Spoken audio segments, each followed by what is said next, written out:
Crecelius. Crecelius.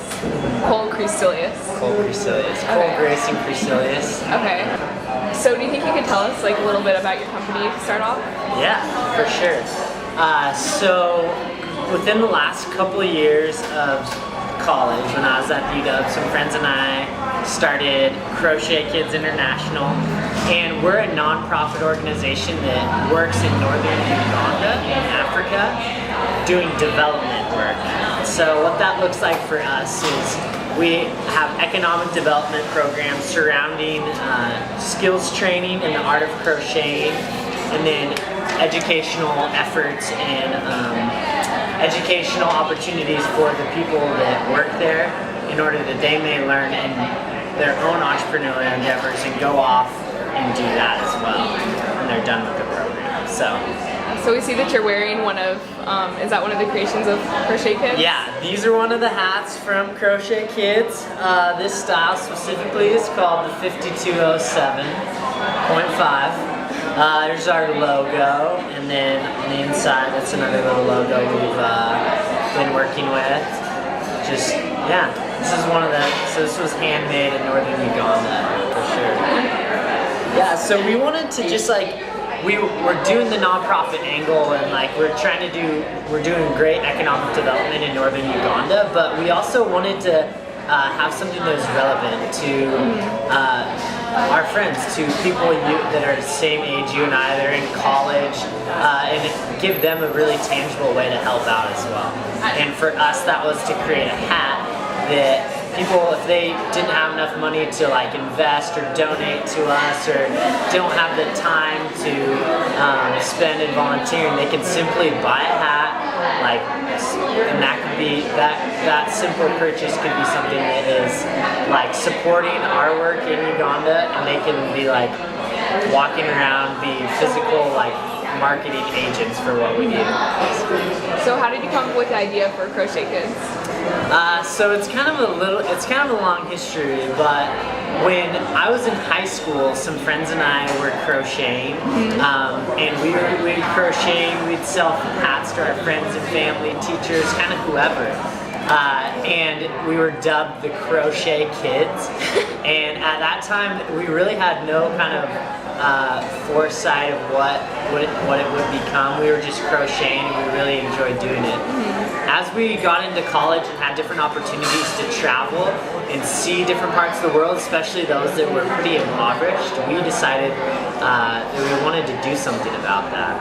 And we weren't really sure what that was at first, but then through talking with lots of other people and learning about the lack of employment and lack of opportunities for people in some of these impoverished countries, kind of a light bulb went off in our head, and we were like, well, we know this simple skill that all it takes is some yarn and a hook, and you can make awesome hats and other things, and we're like, why don't we teach other people how to do this as a means for employment for them, and we can continue to sell their hats and do what we've had a little bit of experience doing in the past and move forward with it. So that was kind of the backstory and how we began. You would think like crocheting is just such a funny thing. Like you'd think my grandma would have taught me, or but I really had no interest in it at all until my older brother, is 2 years older than me, came home from his freshman year at college, and he was crocheting. And I was like, what? Like, what are you doing? You're crocheting? Like, but I saw these like really cool hats he was making, and I wanted to learn. He taught me over like Christmas break, and started crocheting and went back to school right after break, and I was like, who wants to buy these hats? And there was like a huge demand right off the bat. And a couple of my friends just started going and crocheting. One of the biggest things initially for us was while we were starting our organization, we were still students. So we weren't only trying to start this organization and learn all the different ways and techniques or skills to really advance our mission and kind of our cause and what we're doing, but we were also having to do our homework and study for finals, and that was a really challenging thing at first. But other than that, outside of the fact that we had a lot of other things going on, I think one of the most difficult things was just the fact that nobody was really there to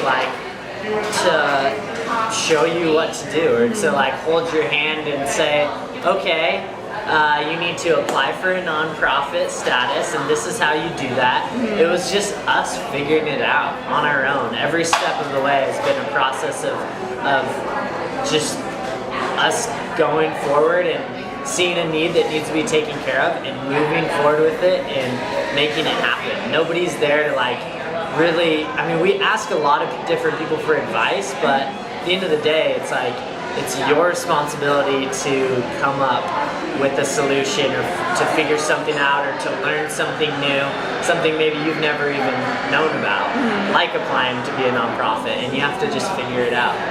So would you say for entrepreneurship, a lot of the stuff you learn in the classroom, it's more just like the basis, but to actually put into practice, you have to go out and actually try it? Yeah, I think so. For us at least, I stepped out of my education at the UW feeling pretty prepared. Like I studied a lot of different classes. The whole gamut of things.